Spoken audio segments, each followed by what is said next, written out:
المحفل الودي والمباراة الودية بالطابع الرسمي بين المنتخبين. دخول اللاعبين إلى أرضية الميدان. الجزائر السنغال وسط تحية الجماهير السنغالية الحاضرة بقوة في مدرجات الملعب. قلت يبقى واحد من الاختبارات المهمة جدا بالنسبة للمدرب الوطني الكوتش جمال بلماضي. المنتخب الوطني الذي يعود للعب في السنغال بعد 15 سنة.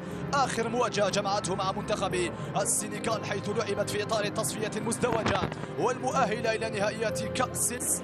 يخرج يوسف عطال، انطلاقة سريعة لمصلحة السنغال. بابي صار هذا نجم نادي توتنهام بجانب رياض محرز في التغطية بشكل رائع. برافو سفيان صغير، وصلت إلى زروقي. سفيان فيغولي بجانبه يوسف عطال، خطيرة جدا فين إلى غاية الوقت الحالي. فالسنغال أفض محرز، ماذا بعد الكنترول؟ هكذا تتحدث مع رياض محرز. جهة اليمنى قد تصل، لم تصل، وصلت إلى سفيان فيغولي. ريسا كناكاي، فارس شيبي، الضغط من سفيان بشكل رائع. برافو سفيان فيغولي يلعب مباراة رائعة. كرتين استرجعهما في غضون ثواني ودقائق بشكل رائع. يراوي غاية نوري، والمنتخب الجزائري يبدأ تدريجيا يدخل أجواء المباراة الودية. سفيان فيغولي شاهد يوسف عطال المنطلق على الجهة اليمنى، بعيد عليه نوعا ما يوسف عطال. بعد 15 سنة بالتمام والكمال يعود المنتخب الجزائري لمواجهة سفيان فيغولي. مع بغداد، بنجاح عادت من جديد لسفيان فيغولي في وسط الميدان. سفيان،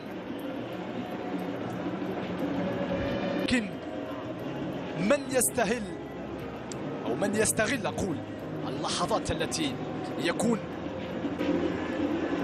كرة في وسط الميدان.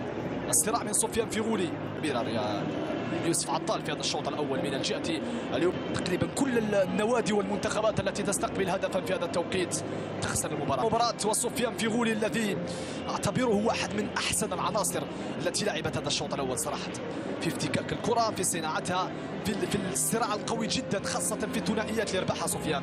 سيكون مميز ومستقبل رائع لحراسة المرمى الجزائرية. الصراع موجود. سفيان فيغولي، حكم المباراة يمنح المخالفة لمصلحة ساديو ماني وعناصر المنتخب السنغالي.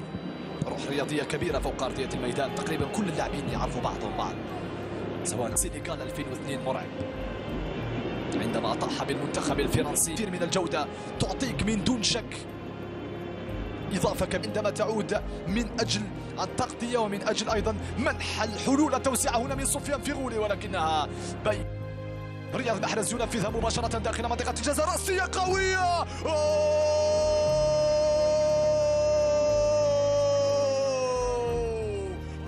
لعب الحكم الموريتاني دحام بيضة تغطية قبل خروجه، وحكم المباراة يعلن عن وجود المخالفة لمصلحة المنتخب السنغالي المتأخر فوق أرضه وأمام جماهيره بهدف شيبي للمنتخب الوطني. بشكل رائع مشات الكرة لعناصر السنغال، تغطية دفاعية رائعة من المحارب والرائع سفيان فيغولي الذي لعب مباراة مميزة تقريبا من دون خطأ، خاصة في الصراعات الثنائية فوق أرضية الميدان لمصلحة المنتخب الوطني الجزائري. كانت عنده إصابة على مستوى طبعا القدم وعلى مستوى فعلا الجرينتا والحركات التي يقوم بها سفيان. معروف حبه لوطنه مثل العديد من اللاعبين والكثير من اللاعبين الجزائريين. كل لاعب جزائري يحمل قميص المنتخب أن يكون عنده دور دائما ويكون عنده فائدة، ويطمح دائما إلى أن نرتد بالسرعة واللحظة. مشاهدينا الكرام، متابعينا أينما كنتم حيثما تواجدتم، يعلن حكم المباراة